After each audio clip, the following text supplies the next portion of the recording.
আসসালামু আলাইকুম, সবাইকে স্বাগত জানাচ্ছি লাভলিস কিচেনে।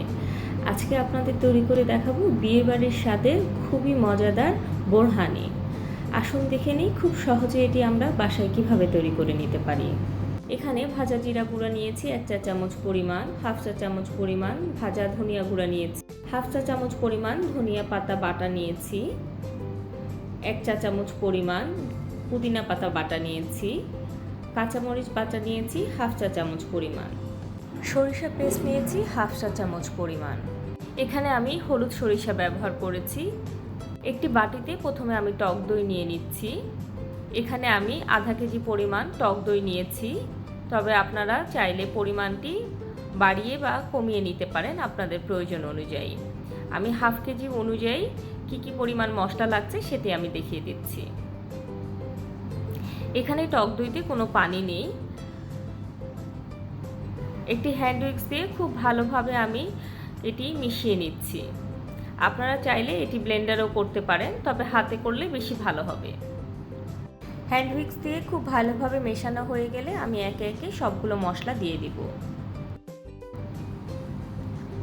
প্রথমে আমি জিরা গুঁড়া দিয়ে দিচ্ছি 1 চা চামচ পরিমাণ, হাফ চা চামচ পরিমাণ ধনিয়া গুঁড়া, ধনিয়া পাতা বাটা হাফ চা চামচ পরিমাণ, 1 চা চামচ পরিমাণ পুদিনা পাতা বাটা, সরিষা বাটা দিয়ে দিচ্ছি হাফ চা চামচ পরিমাণ,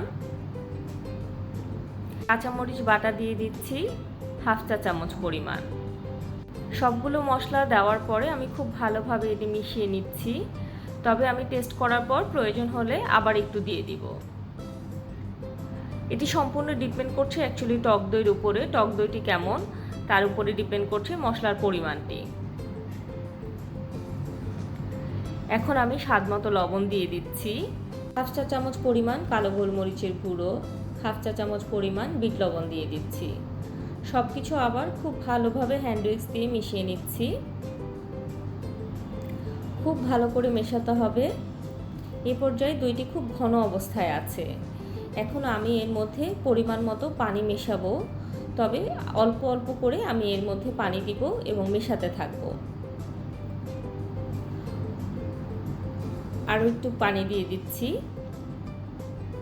একবারে পানি দিলে হয়তোবা খুব পাতলা হয়ে যেতে পারে, এই কারণে আমি অল্প অল্প করে মিশিয়ে নিয়েছি। বোরহানিটা দেখতে অনেকটা এরকম হয়েছে, খুব ঘনও থাকবে না, খুব পাতলাও হবে না। এই কারণে একবারে পানি না দিয়ে অল্প অল্প পরিমাণ পানি দিয়ে দেখতে হবে যে ঘনত্বটা ঠিক আছে কিনা। মিশ্রণটি তৈরি হয়ে যাওয়ার পর আমি একটি জগে খুব ভালোভাবে একটা পাতলা কাপড় দিয়ে ছেঁকে নিয়েছি। এখন এটি আমি পরিবেশনের জন্য গ্লাসে ঢেলে নিচ্ছি। খুব সহজেই তৈরি হয়ে গেল বোরহানি। আপনারা চাইলেও খুব সহজে এটি বাসায় তৈরি করে নিতে পারেন। বিয়েবাড়ির স্বাদের বোরহানি খেতে চাইলে খুব সহজে এটি আপনি বাসায় তৈরি করে নিতে পারবেন। আশা করি আমার আজকের রেসিপিটি ভালো লেগেছে। আমার আজকের রেসিপিটি ভালো লাগলে আমার চ্যানেলটি সাবস্ক্রাইব করতে ভুলবেন না। পরবর্তী ভিডিওর আপডেট পেতে বেল আইকনটি প্রেস করবেন। আবারও দেখা হবে নতুন কোনো ভিডিও নিয়ে। সবাইকে অসংখ্য ধন্যবাদ। আসসালামু আলাইকুম।